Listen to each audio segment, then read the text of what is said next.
The Montgomery estate had descended into absolute pandemonium.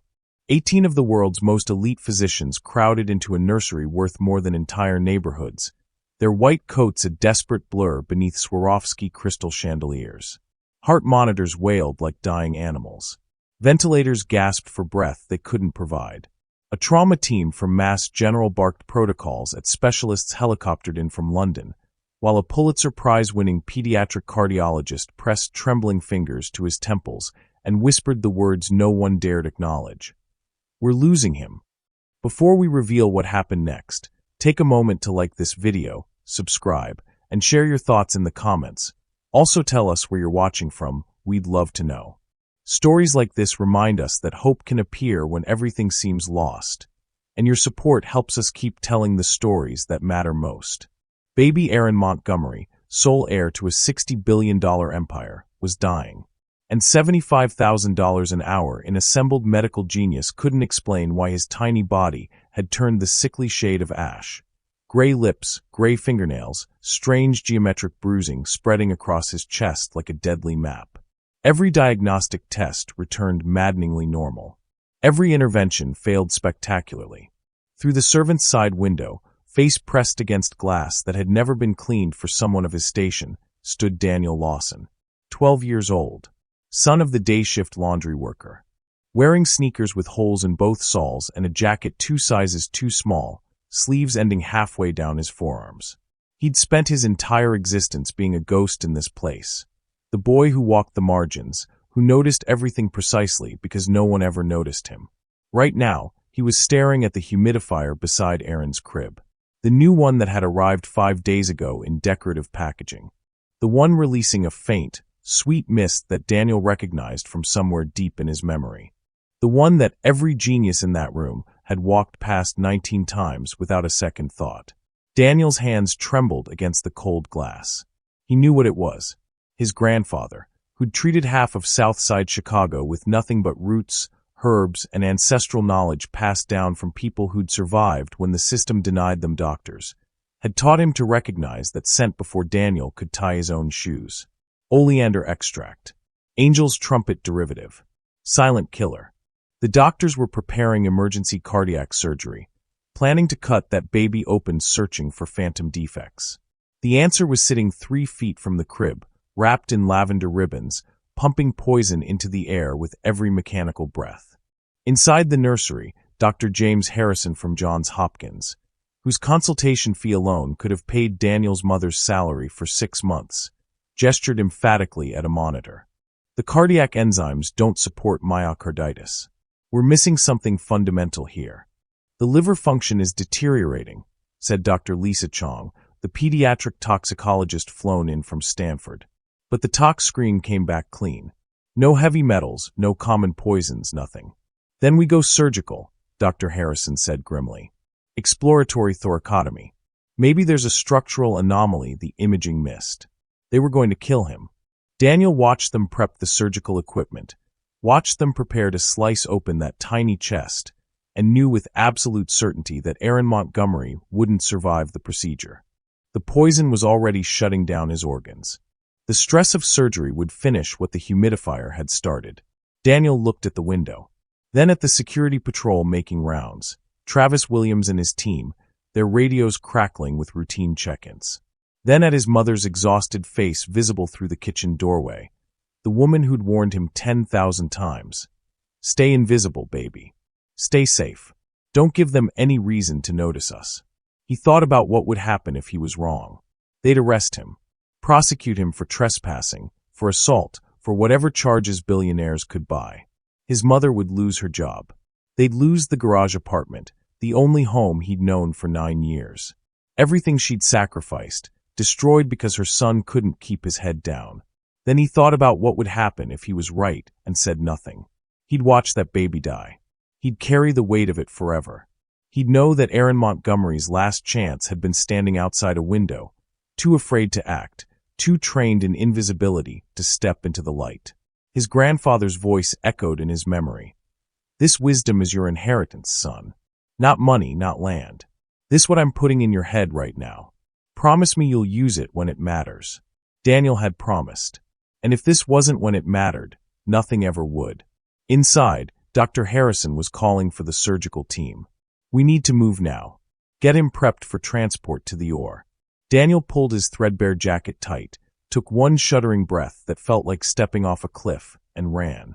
What would you sacrifice to save a life that society says isn't yours to save? His worn sneakers pounded against the cold November ground. Behind him, he heard a security guard shout in surprise. Daniel didn't stop, didn't slow, didn't look back. He was done being invisible. He was done being safe. Aaron Montgomery was dying, and Daniel Lawson, 12 years old, poor black nobody, was the only person in the world who could save him. The service entrance loomed ahead, and Daniel ran toward it like he was running toward his own fate. Because he was. But to understand how a 12-year-old boy came to possess knowledge that 18 doctors lacked, we need to go back. Back to a life lived in shadows. Back to 9 years of lessons in invisibility. Back to the moment Daniel Lawson learned that some people are born to be seen, and others are born to be forgotten. Daniel had learned to exist without making sound by age 7. Not because anyone taught him, because survival demanded it. When your mother worked 16-hour shifts washing the Montgomery family's Italian linens, when you lived in the converted garage at the estate's forgotten edge, when your existence was tolerated but never acknowledged, you learned quickly. You moved like smoke, breathed like a secret, became so utterly, completely forgettable that the wealthy gliding through their marble palace never had to be inconvenienced by remembering you were human. His mother, Ruth Lawson, had worked for the Montgomery family for 9 years. Started when Daniel was 3, scrubbing floors on arthritic knees while pregnant women in Chanel stepped over her like furniture. She'd worked through her husband's death, Michael Lawson, killed in a construction accident when Daniel was 5, leaving them with nothing but medical debt and each other. She'd worked through Daniel's bout with pneumonia when he was 8, the kind they couldn't afford to treat properly, the kind that left him wheezing in the garage apartment while Ruth begged the estate manager for an advance on her wages. She'd worked through the slow erosion of every dream she'd ever harbored for herself. Also, Daniel could have a roof and food and maybe, just maybe, a chance at something better. We're blessed, she'd whisper every night, voice heavy with exhaustion and something that resembled faith or perhaps denial. Mr. Montgomery provides for us. He lets you use the estate library for homework. We're blessed, Daniel. Don't you forget it. Daniel never argued. But he never forgot how Edward Montgomery's business associates looked through him like he was transparent. Never forgot the sign on the main house. Staff must use rear access only, and no exceptions. Never forgot being 7 years old, making eye contact with Edward Montgomery during a garden party. The billionaire had been holding court near the Italian fountain, surrounded by men in suits that cost more than Ruth made in 6 months. Daniel had been cutting through with his mother's forgotten lunchbox. Their eyes met for perhaps 2 seconds. Edward Montgomery's face registered nothing. Absolute, complete nothing. No recognition. No acknowledgement. Not even dismissal. Just blank space where a human being should have been standing. Then he'd turned back to his conversation about quarterly earnings, and Daniel had understood with brutal clarity exactly what he was in this world. Nobody. Blessed. Sure. The Montgomery estate sprawled across 63 acres of manicured perfection in Connecticut's Gold Coast. Olympic pool shaped like the family crest. Helipad for the executive helicopters. Tennis courts that had been featured in Architectural Digest. Wine cellar holding bottles older than Daniel's grandfather would have been if he'd lived. 12-car garage filled with vehicles worth more than most people earned in lifetimes. Daniel knew every inch. Not because he had access, God no, but because he'd spent 12 years watching from the margins. From the garage apartment window. From behind the rose gardens during his walks to the bus stop. From the shadows of the service corridor when he'd bring his mother forgotten lunches. He'd mapped the estate in his mind the way other kids mapped video games. Knew which cameras had blind spots. Knew which doors unlocked during the 2:30 shift change.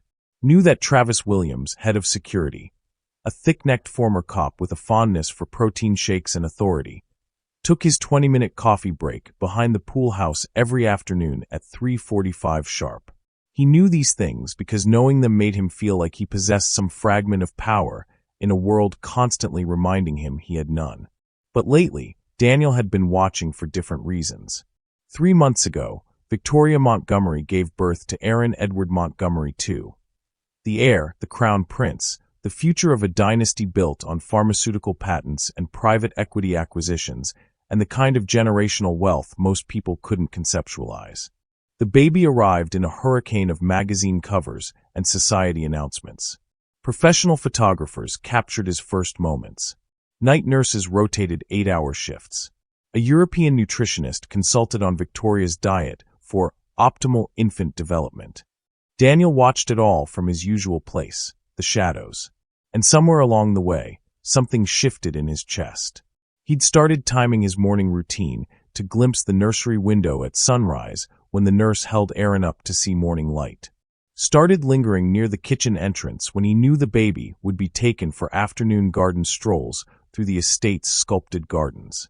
Started feeling something he couldn't name, a strange, aching tenderness for this tiny person who had everything Daniel would never possess, but who seemed so small, so fragile, so utterly unaware of the golden cage he'd been born into. Maybe it was because Aaron was innocent. Maybe it was because Daniel remembered what his grandfather used to say during those precious summers in Chicago before the cancer took him. Every baby comes into this world pure, son. What happens after, that's on us. Or maybe it was because Daniel understood, bone deep, that he and Aaron were both prisoners of circumstances they hadn't chosen. Aaron would spend his life performing for cameras and shareholders, and a father who saw him as legacy rather than person. Daniel would spend his life in the margins, invisible, his potential measured only by how well he stayed out of the way. 2 boys, 2 prisons, same estate. Daniel never imagined he'd risk everything to save the heir to the Montgomery fortune. But 5 days ago, something arrived that would change both their lives forever. It was a Wednesday evening when Daniel first saw the humidifier. He was returning from school, taking his usual route along the service road that ran behind the mansion's west wing. November air sharp with the smell of dying leaves and approaching winter. The kind of cold that found every gap in cheap fabric, every hole in worn soles. Daniel had his coat pulled tight despite knowing it provided little actual warmth. Same coat he'd been wearing for 3 years now. The one with fraying cuffs that exposed his wrists and a broken zipper his mother kept promising to replace but never found time for. A delivery van idled near the service entrance. Not unusual, the Montgomerys received constant shipments. Organic everything, custom furniture, rare wines from vineyards Daniel couldn't pronounce. The steady flow of luxury into a house that already had everything. But something about this delivery made Daniel slow his steps. The deliverman was carrying a large decorative box, struggling slightly with its awkward shape. Through the elegant wrapping, Daniel could see it, an ultrasonic humidifier, sleek and modern with clean lines and a soft purple glow visible through the packaging.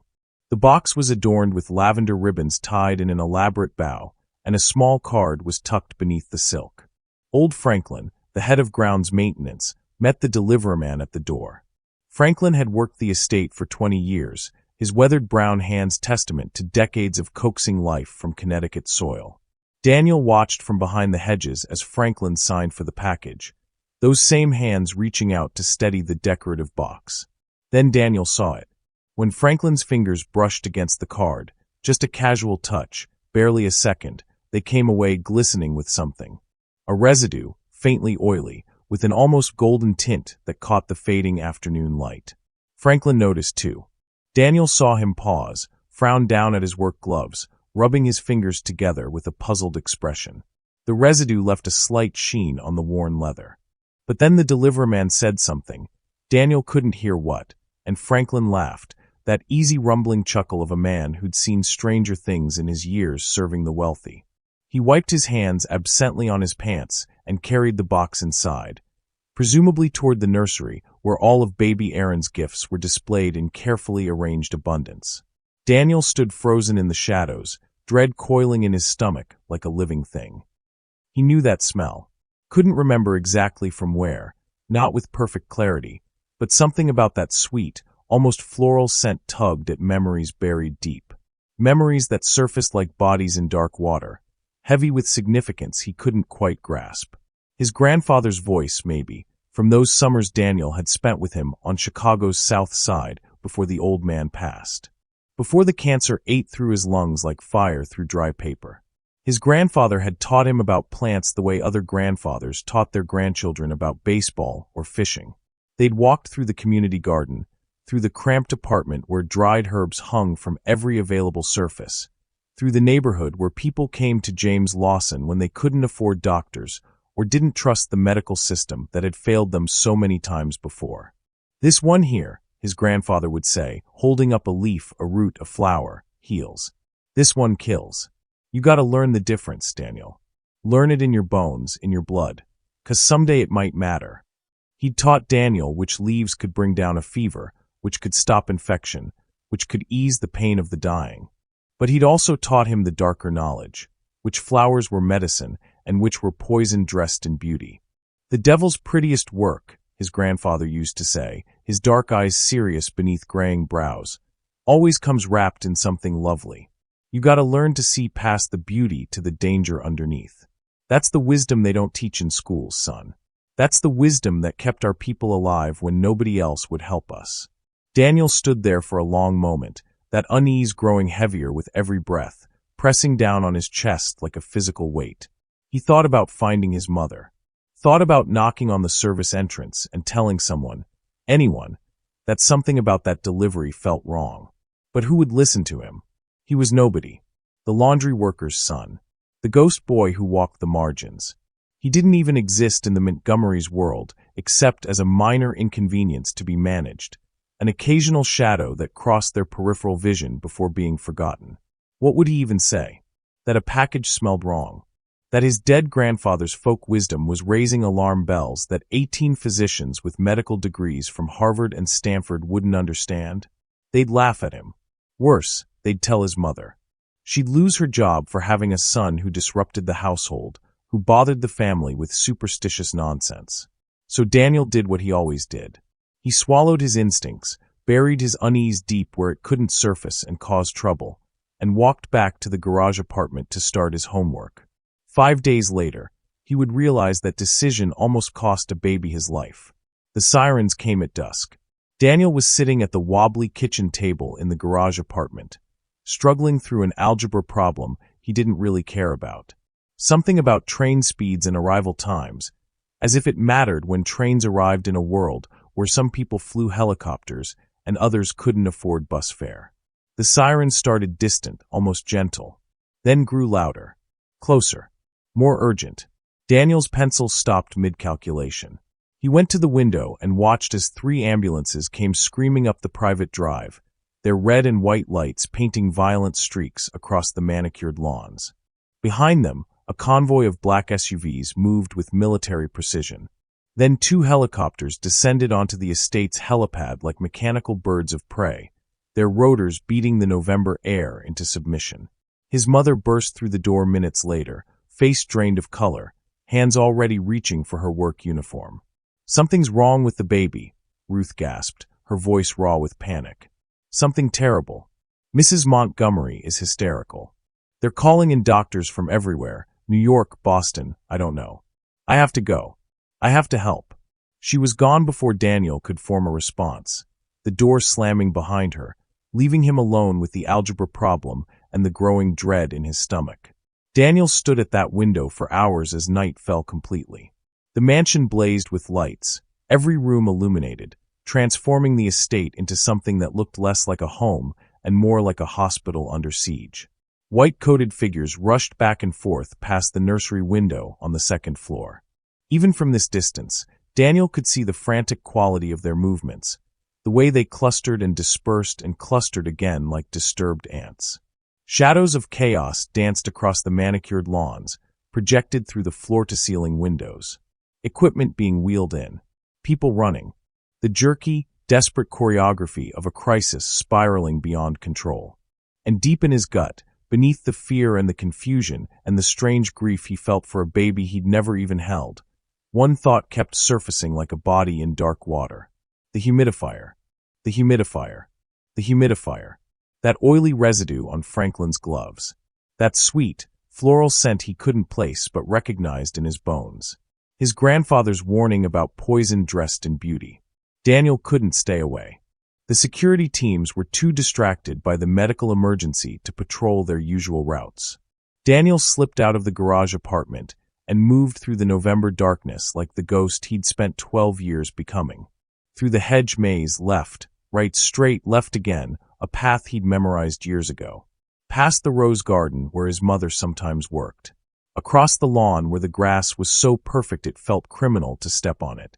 He positioned himself behind the ornamental fountain, the one with the Italian marble cherubs that cost more than a car. From here, he had a clear sight line into the nursery's floor-to-ceiling windows. What he saw made his blood turn to ice. Baby Aaron, tiny, precious Aaron, who Daniel had watched learn to smile at the morning light, was the color of ash. Not the pink gray of a sick child. Not the pale of a fever. Ash. Like something already burned, already gone. His small body lay in the center of a medical hurricane, surrounded by more equipment than Daniel had ever seen in one place. Tubes snaked from his arms, some clear, some red with blood. Monitors tracked heartbeats that stuttered and stumbled like a drunk man trying to walk a straight line. Aaron's skin had gone from healthy brown to this terrible grayish tone, mottled with a rash that spread across his torso like a map of suffering. He looked like he was dying. He looked like he was already dead and just hadn't realized it yet.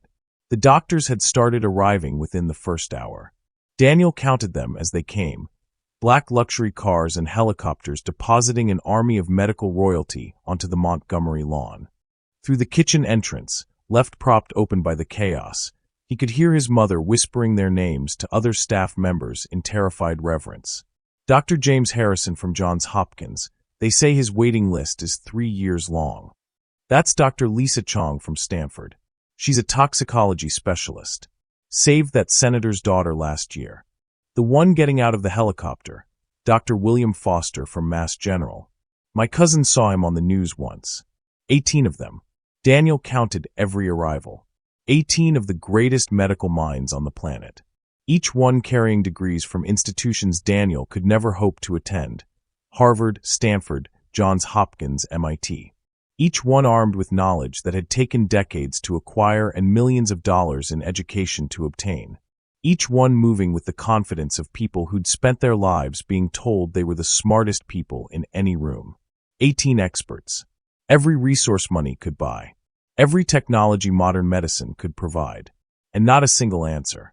Daniel could see it through the nursery window, the way they clustered around monitors, pointing at readings that made no sense.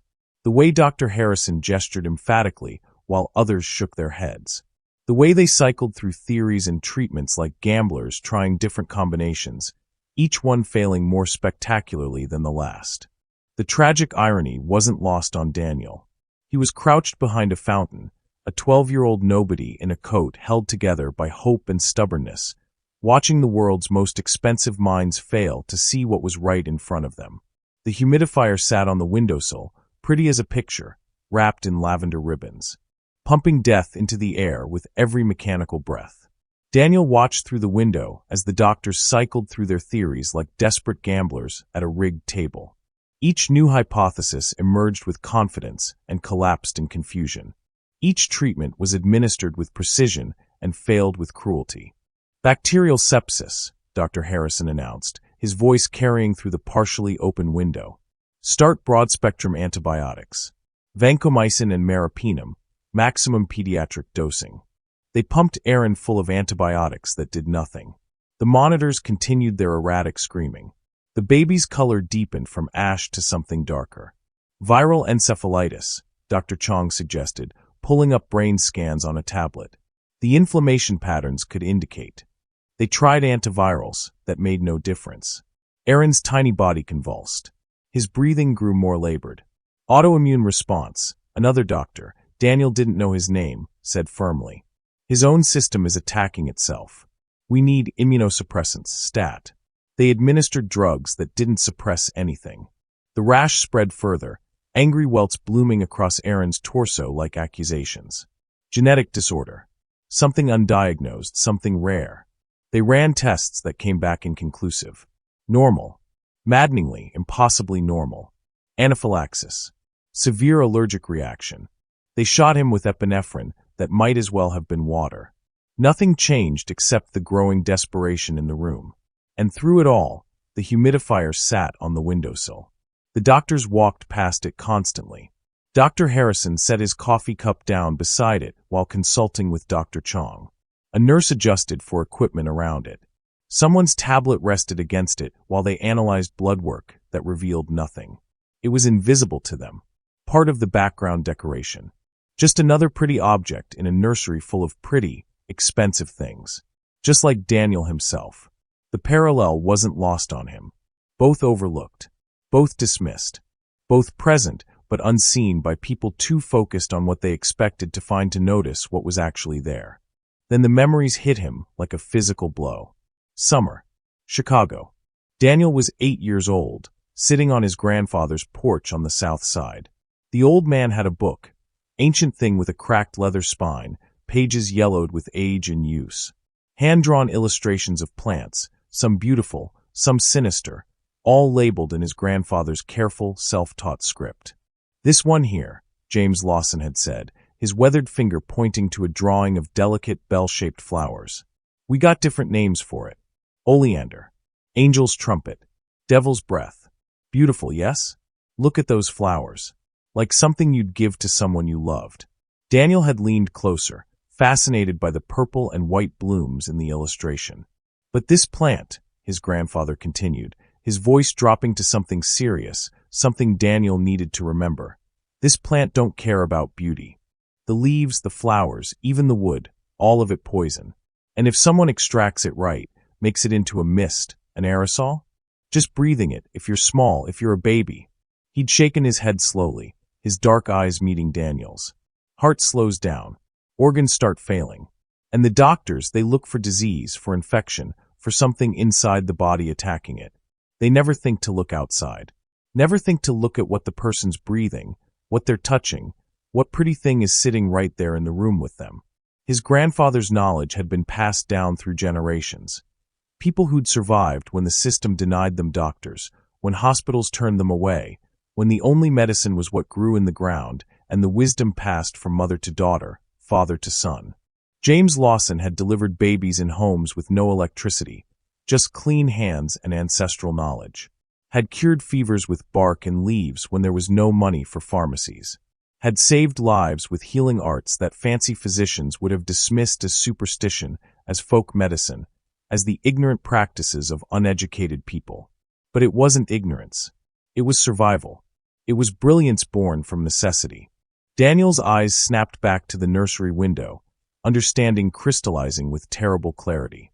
The doctors were looking for something inside Aaron, scanning his blood for invaders, probing his organs for defects, searching his DNA for errors, throwing millions of dollars in technology at finding an internal cause.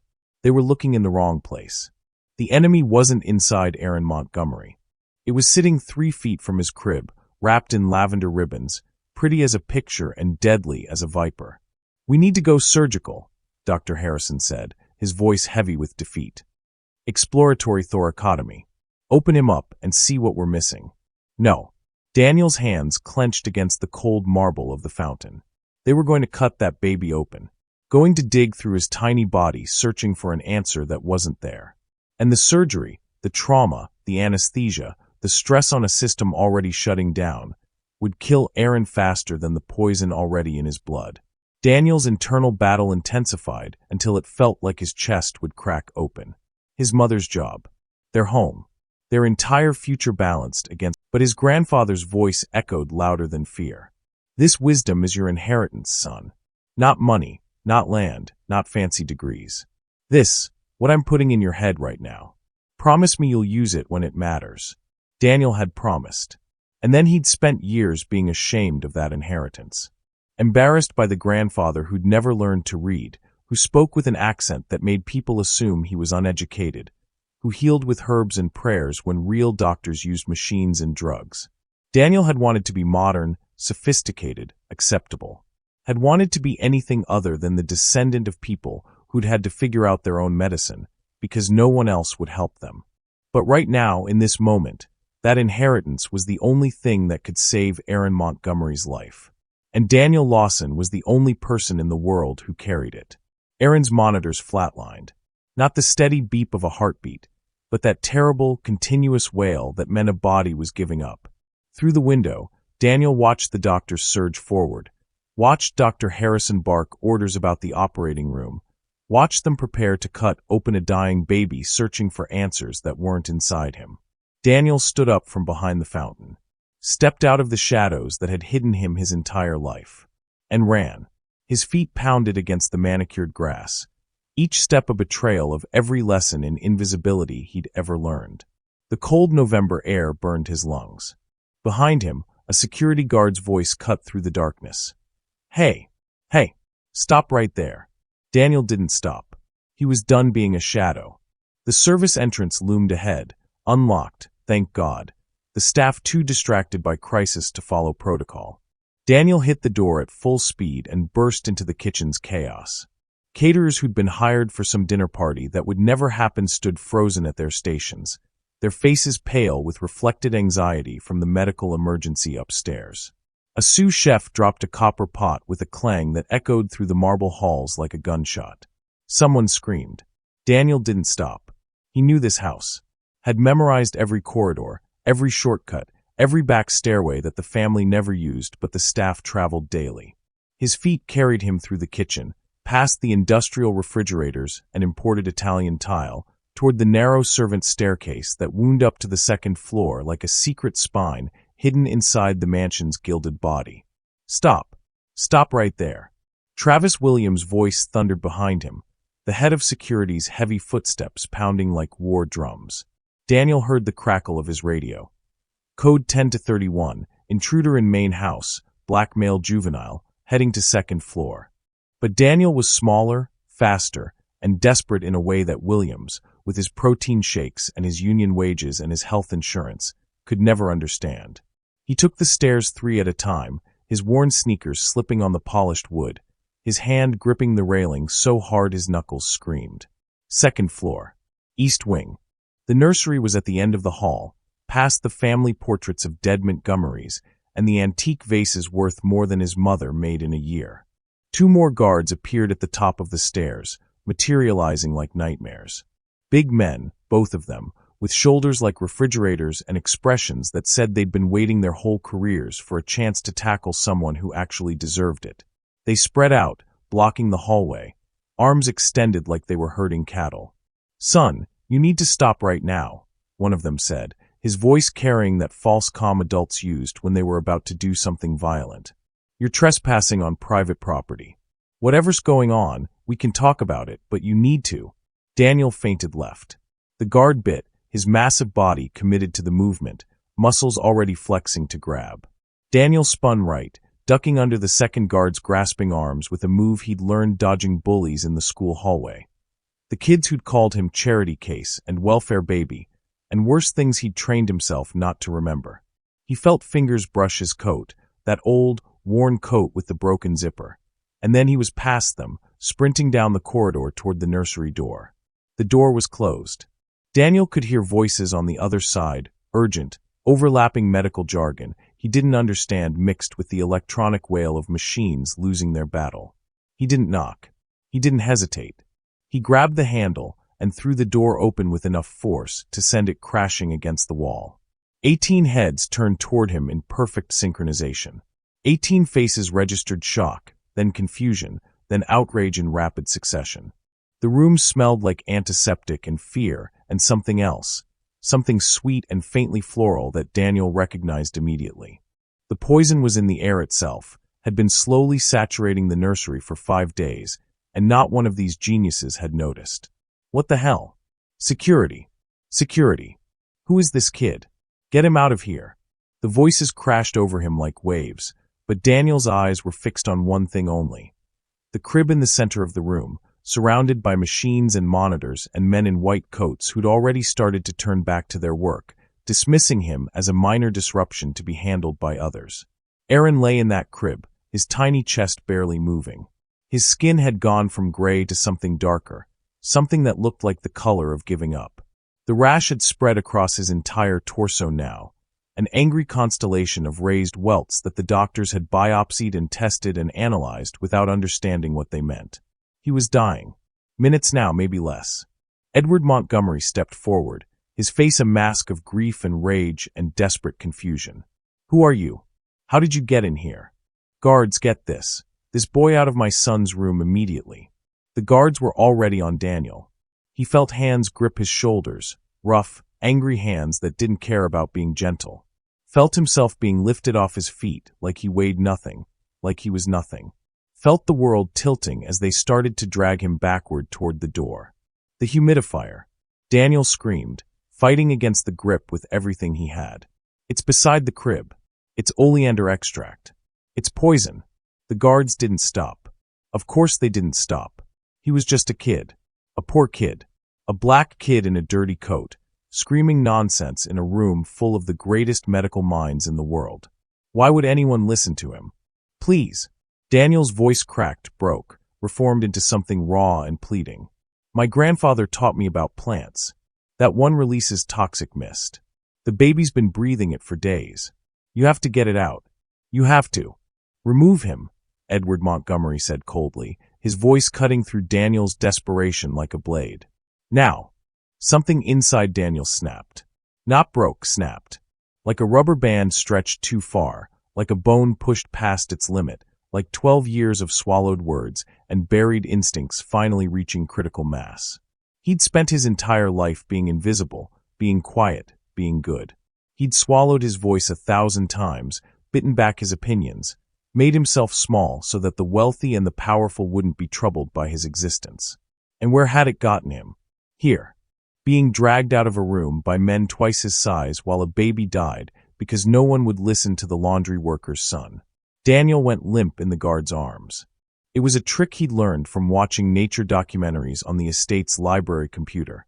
How prey animals sometimes played dead to confuse predators, how surrender could become weapon. The guards' grips loosened just slightly, their bodies adjusting to what they thought was submission, preparing to carry dead weight rather than restrain a fighter. Then Daniel twisted. He dropped his weight suddenly, slipping downward through their grasp like water through fingers. His elbow caught one guard in the stomach, not hard enough to really hurt, but hard enough to surprise, to create a half-second of chaos. Daniel scrambled forward on hands and knees, moving faster than they could react, weaving between the legs of startled doctors in their expensive shoes. Someone grabbed his ankle. He kicked free, felt his worn sneaker connect with flesh. Someone else blocked his path. He rolled sideways, slid across the polished floor. The room erupted into chaos. Doctors shouting, guards cursing, equipment crashing as people stumbled into machines in their desperation to stop a 12-year-old boy who refused to be stopped. But Daniel had eyes only for the crib, for the tiny gray figure lying still as death inside it. He reached it, miracle of miracles, and his hands closed around Aaron's small body.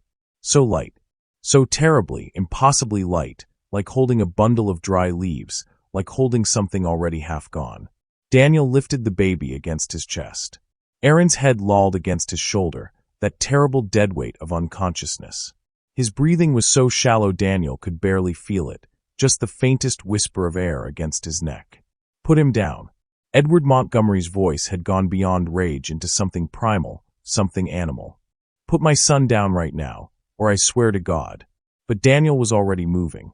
Not toward the door. The guards had that blocked, bodies forming a wall of muscle and fury. Toward the bathroom. The attached bathroom he knew existed because he'd seen the blueprints once, left carelessly on the kitchen counter by an architect making renovations, and Daniel had studied them the way other kids studied video games, because knowledge was the only power he'd ever have. He made it through the door and slammed it behind him, fumbling with the lock as bodies crashed against the wood. The door shuddered but held. It wouldn't hold for long. These weren't security doors designed to withstand assault. They were designer doors meant to look pretty, and already Daniel could hear wood beginning to splinter. He looked around wildly. Marble counters. Gold fixtures that probably cost more than his mother's annual salary. A cabinet full of designer baby products, organic lotions, imported soaps, things with French names Daniel couldn't pronounce. And there, on the counter, a small jar of activated charcoal powder. The kind wealthy parents bought for natural baby care, 4-face masks and teeth whitening and detox treatments they read about in lifestyle magazines. His grandfather's voice echoed in his memory, clear as if the old man was standing right beside him. Charcoal pulls poison from the body, son. The old folks used to burn wood and grind it up for exactly this. It binds to the toxins, carries them out before they can do more damage. The door shuttered again. Wood splintered, the sound like breaking bones. Daniel moved on instinct now, operating on knowledge that lived in his bones rather than his brain. He grabbed the charcoal powder with one hand while cradling Aaron with the other. Turned on the faucet, cold water, no time to wait for warm, and wet his fingers. Aaron's eyes fluttered open. Glassy, unfocused, but alive. Still alive. "I'm sorry," Daniel whispered, his voice breaking. "I'm so sorry. This is going to feel weird, but I promise I'm trying to help you. I promise." He mixed the charcoal with water in his palm, creating a thin black paste that stained his skin. Tilted Aaron's head back gently, carefully, the way he'd seen his grandfather do with sick children in those South Side apartments, administering remedies that had no fancy names but worked anyway. The door exploded inward. Daniel got the charcoal mixture into Aaron's mouth just as the guards reached him. Hands grabbed him from every direction. Rough, angry hands that didn't care about being gentle anymore. He felt his arm twist painfully behind his back, felt his knees hit the cold marble floor hard enough to bring tears to his eyes, felt the baby being torn from his grasp. "No!" Daniel screamed. "Don't wipe his mouth. Don't make him throw up. The charcoal needs time to work. Please, please, just give it 5 minutes." But no one was listening. Edward Montgomery was cradling his son now, his face twisted with fury and terror, and something that looked like the complete shattering of his understanding of the world. Victoria Montgomery had collapsed against the doorframe, sobbing so hard her whole body shook, her designer dress wrinkled, her society page composure destroyed. The doctors swarmed around them, checking Aaron's vitals, examining the black residue around his tiny mouth with expressions of horror and confusion. Dr. James Harrison grabbed Daniel by the collar, yanked him halfway off the floor. "What did you give him? What did you put in that baby's mouth?" "Activated charcoal," Daniel gasped, the guard's knee pressing into his back now, forcing him down into the marble. "Just charcoal. It's not dangerous. It absorbs toxins. My grandfather used to." "Your grandfather?" Dr. Harrison's voice dripped with contempt, with the particular scorn that educated people reserved for folk wisdom and traditional medicine. "You assaulted a critically ill infant based on your grandfather's advice?" "The humidifier," Daniel said desperately, his voice raw. "Please just test it. Please. It's an oleander variant. The extract creates aerosolized cardiac glycosides. They've been poisoning him for days through inhalation. The charcoal will help bind what's already in his system, but you have to get that humidifier out of here or he'll keep getting worse. Please, I'm begging you. Just test it." No one moved. And then, "His color," a voice said quietly. Dr. Lisa Chong, the toxicologist from Stanford. "His color, it's changing." No one moved. The bathroom had gone completely still, 18 of the world's greatest medical minds frozen in a moment of collective uncertainty. Then Dr. Lisa Chong spoke, her voice carrying that particular quality of scientific observation that cut through chaos like a scalpel. "His color, it's changing." Edward Montgomery looked down at his son, at the tiny body cradled against his chest. "What?" Dr. Chong moved closer slowly, as if approaching something she couldn't quite believe. "He's pinking up. His oxygen saturation, it's rising." Silence fell over the bathroom like a held breath. Daniel couldn't see Aaron from his position on the floor, the guard's knee still pressing between his shoulder blades, his cheek cold against Italian marble. But he could see the doctors' faces. Could watch shock replace skepticism in real time. Could see confusion replace contempt as 18 world-renowned physicians realized that something impossible was happening right in front of them. "That's not possible," Dr. Harrison said flatly, but his voice had lost its certainty. "Activated charcoal can't work that fast. There's no mechanism by which." Dr. Chong had already pulled out a portable monitor, was pressing it to Aaron's tiny chest with hands that trembled slightly. "Sinus rhythm normalizing," she said, her voice rising with something that might have been wonder or might have been horror at being wrong. Blood pressure coming up. Respiratory rate improving. Victoria Montgomery gasped, a sound like drowning in reverse. "The rash," she whispered. "Oh my God, Edward, look at the rash." The gasps that followed told Daniel everything he needed to know. The angry welts that had been spreading across Aaron's torso like a map of death, they were fading. The poison that had been strangling his system, shutting down his organs, stealing his life one breath at a time, it was being bound, neutralized, pulled away by simple black powder that wealthy parents kept in their bathroom cabinets for beauty treatments. His grandfather's wisdom, worth more than $75,000 an hour of assembled medical genius. "Get off him," Edward Montgomery said quietly. The guard's knee pressed harder into Daniel's back. "Sir, this individual broke into your home, assaulted your staff, and administered an unknown substance to your critically ill son. I said get off him." Edward's voice was different now. The rage was gone, replaced by something Daniel couldn't identify. Something that sounded like the crumbling of everything a man had believed about the world and his place in it. "Get off that boy right now." The pressure on Daniel's spine released. He stayed where he was for a moment, afraid to move, afraid to hope, afraid that this was some cruel trick and the violence would resume the second he tried to stand. Then, slowly, painfully, he pushed himself up to his knees. Edward Montgomery was staring at him. And Aaron, tiny Aaron, who minutes ago had been the color of ash and giving up, was staring at him too. The baby's eyes were clear now, focused, tracking Daniel's face with something that looked almost like recognition. "The humidifier," Daniel whispered one more time, his voice barely audible. "Please just test it." Dr. Harrison walked out of the bathroom without a word.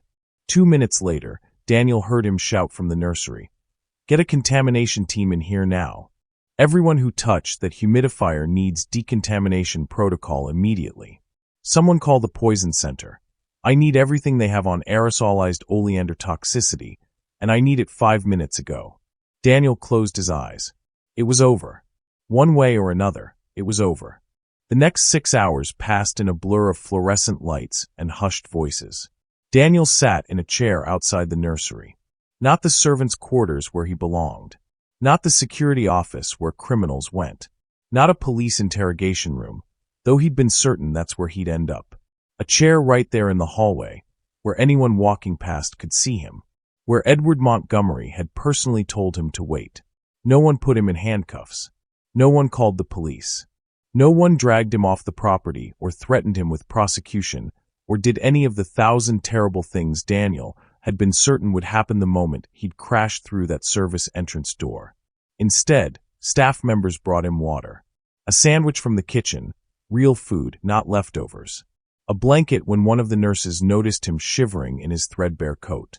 Through the nursery doorway, Daniel could see Aaron sleeping peacefully in his hand-carved Italian crib. The baby's color had returned to normal, warm brown skin instead of that terrible deathly gray.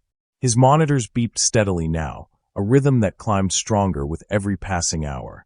The rash had faded to nothing, like it had never existed.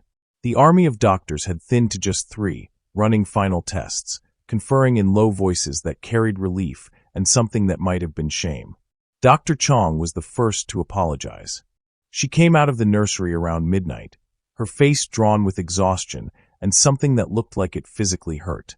She stood in front of Daniel's chair, looked at him for a long moment, and then spoke with the careful precision of someone choosing words they knew they'd remember forever. "I was wrong," she said simply. "We were all wrong. You saw what we couldn't see, and you saved that child's life." She paused, swallowed. "I'm sorry we didn't listen." Daniel hadn't known what to say. He'd mumbled something, "Thank you, maybe," or "It's okay," and Dr. Chong had nodded once before walking away. The investigation began before dawn.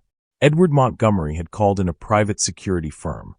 Not the estate guards who'd chased Daniel through the mansion, but a team of former FBI agents and forensic specialists who arrived in unmarked vehicles and moved with quiet, terrifying efficiency. Daniel watched them through the windows as gray light crept across the estate, unpacking equipment that looked like it belonged in a laboratory, photographing the nursery from every angle, carefully removing the humidifier in a sealed container, treating it like the weapon it was. Around 6 in the morning, a woman in a dark suit approached Daniel's chair. "Mr. Montgomery wants to speak with you," she said, her voice professionally neutral. "Are you up for that?" Daniel's stomach tightened. This was it. The moment when gratitude would end and reality would begin. The moment when Edward Montgomery would remember that Daniel was still a trespasser, still nobody, still the laundry worker's son who'd broken into his home and put unauthorized hands on his infant child. "Yes, ma'am," Daniel said, because what else could he say? She led him down the corridor, past the family portraits and the antique vases he'd sprinted past in the darkness, past the servants' staircase where he'd dodged guards, past 100 small reminders of the invisible barriers he'd spent his whole life never crossing until tonight. Edward Montgomery was waiting in his study. Daniel had never been inside this room. He'd glimpsed it through doorways, seen the floor-to-ceiling bookshelves and the massive mahogany desk, and the windows that overlooked gardens where his mother sometimes worked. But standing here now, surrounded by more wealth than his entire extended family would earn in 10 lifetimes, he felt smaller than he'd ever felt before. "Sit down, Daniel." It was the first time Edward Montgomery had ever said his name. Daniel sat. Edward looked like a man who'd aged 10 years in a single night. His suit was wrinkled. His hair, usually perfectly styled, was disheveled. His eyes were bloodshot with exhaustion and something deeper. Something that looked like the complete shattering of everything he believed about his own power and judgment. He was holding a folder in his hands, thick with papers, and his fingers trembled slightly as he turned the pages. "The humidifier," Edward began slowly, his voice rough, "was a gift. It arrived 5 days ago with a card congratulating Victoria and me on Aaron's 3-month milestone." He paused, his jaw tightening in a way that made Daniel think of barely controlled rage. The card was signed by Lawrence Bennett. Daniel didn't recognize the name, but he saw the way Edward's hands clenched around the folder. "Lawrence Bennett was my CFO," Edward continued. "We built Montgomery Pharmaceuticals together. Started in my garage 20 years ago. He was at my wedding. Aaron's godfather." His voice cracked on the last word. "I trusted him with everything. My company. My family. My son." Edward looked up, and Daniel saw something in his eyes that looked like a man staring into an abyss. "He wanted my son dead." The investigation moved faster than anyone expected. The forensic team found oleander extract residue in the humidifier's reservoir, concentrated, deliberate, lethal. They found trace amounts on Franklin's work gloves, the same gloves he'd used to adjust Aaron's crib railing during routine maintenance. They found residue on the nursery windowsill, on the curtains, on the decorative mobile that hung above the baby's bed. The humidifier had been releasing poison steadily for 5 days, saturating the room with invisible death. But that wasn't all they found. The delivery company kept meticulous records, security cameras, GPS tracking, digital signatures. Within hours, the investigators had traced the package back to its source. Not a legitimate retailer, but a private botanical laboratory that specialized in rare specimens and custom extracts. The laboratory was owned by a shell company. The shell company was funded by accounts in the Cayman Islands. The accounts had been opened by Lawrence Bennett. "He wanted to destroy me," Edward said, and his voice was barely human anymore, the sound of something breaking apart from the inside. "I beat him in a board vote about the company's direction 6 months ago. Expansion into generic drugs versus maintaining our premium brand. The board sided with me. He was pushed out with a buyout package worth $20 million. Edward's laugh was bitter, broken. $20 million. And he chose to destroy the most precious thing in my life." He looked down at the folder, at the evidence of betrayal by someone he'd loved like a brother. "You know what the worst part is, Daniel? The doctors would never have figured it out. Never. They were so focused on their blood tests, their imaging, their genetic analysis. So certain that the answer had to be something complex, something that matched their training and their expensive equipment. They never once looked around the room. Never considered that the simplest explanation might be the right one." Edward looked up at Daniel with something that might have been wonder. "But you did." Daniel shifted in his chair, uncomfortable with the weight of that gaze. "My grandfather taught me that rich doctors always look for rich problems," he said quietly. He said sometimes the answer is just sitting there, but people don't see it because they're looking too hard for something complicated. Your grandfather sounds like a wise man. He was. Daniel's throat tightened. Died when I was 8. There was so much more he was going to teach me, but we ran out of time. Edward pressed a button on his desk phone. Send them in. The door opened, and Daniel's mother rushed through. Ruth Lawson looked like she'd been crying for hours. Her uniform was disheveled, her hair escaping its usual neat bun, her eyes red and swollen. Behind her came Victoria Montgomery, holding Aaron against her chest like she would never let him go again. Daniel. Ruth pulled him into an embrace so tight he could barely breathe. Baby, I was so scared. They told me what you did, breaking in, fighting the guards, I thought. Mama, I'm okay, Daniel said into her shoulder. Aaron's okay. Everything's okay. You could have been arrested. Her voice cracked. You could have been hurt. You could have. He could have done nothing, Edward interrupted quietly. He could have stayed silent and let my son die while 18 doctors fumbled in the dark. But he didn't. Edward turned to Ruth, and something in his expression made her step back slightly. Mrs. Lawson, he said, his voice carrying a weight Daniel had never heard before. Your son is the only reason my son is alive right now. Victoria stepped forward, tears streaming down her face. She looked at Daniel like he was something holy, something miraculous. Thank you, she whispered. Thank you for saving my baby. Then Edward Montgomery did something that would have been unthinkable 24 hours ago. He knelt down in front of Daniel's chair. A billionaire on his knees before the laundry worker's son. I've spent my entire life believing that money and education and connections were all that mattered, Edward said, his voice steady despite the tears in his eyes. I built walls around this estate to keep out people I thought were beneath me. I hired guards to protect my family from threats I imagined in the shadows. He gestured toward the window, toward the nursery where Aaron slept peacefully. And the whole time, the real threat walked right through my front door wrapped in decorative packaging. And the only person who could see it was the boy I'd taught my staff to ignore. Edward reached out and took Daniel's hand. I was wrong about so many things, he said. And I don't know how to make that right. But I'm going to try. Lawrence Bennett was arrested the next morning. Daniel watched it happen from the nursery window, where he'd been invited to sit with Aaron. Police cars rolled up the drive. News vans lined the perimeter, reporters shouting questions that no one answered. And Lawrence Bennett, gray-haired, distinguished, wearing a suit that probably cost more than Daniel's mother made in a year, was led away in handcuffs while camera flashes exploded around him. He'll die in prison, Edward said quietly, standing beside Daniel. Attempted murder of an infant. Even white-collar criminals don't survive that charge.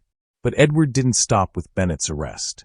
Now, he said, we tear down the walls. He meant it literally. Over the following weeks, Daniel watched construction crews dismantle the estate's perimeter fences. The guard towers came down. The staff must use rear access, only signs disappeared. The servants' entrance was sealed, and a new main entrance was built. One that everyone used, regardless of their position. But that was just the beginning. 2 months later, Edward stood at a podium before a crowd of hundreds, reporters, community members, medical professionals who'd traveled from around the world to witness what he was about to announce. There's going to be a medical center, Edward said, his voice carrying across the estate's front lawn. A free clinic open to everyone in the community. Focused on accessible care that combines modern medicine with traditional healing wisdom. Staffed by doctors who know how to listen, who know how to look at the whole picture instead of just the test results. He paused, his eyes finding Daniel in the crowd. It's going to be called the James Lawson Wellness Center. Daniel's vision blurred. His grandfather's name. On a real building. Where real people would receive real care because of the knowledge James Lawson had passed down through stories and summers and late-night lessons about which plants healed and which killed. Beside him, Ruth was crying. Not the scared tears of worry that Daniel had seen so many times before, but tears of something else. Pride, maybe. Recognition. Worth.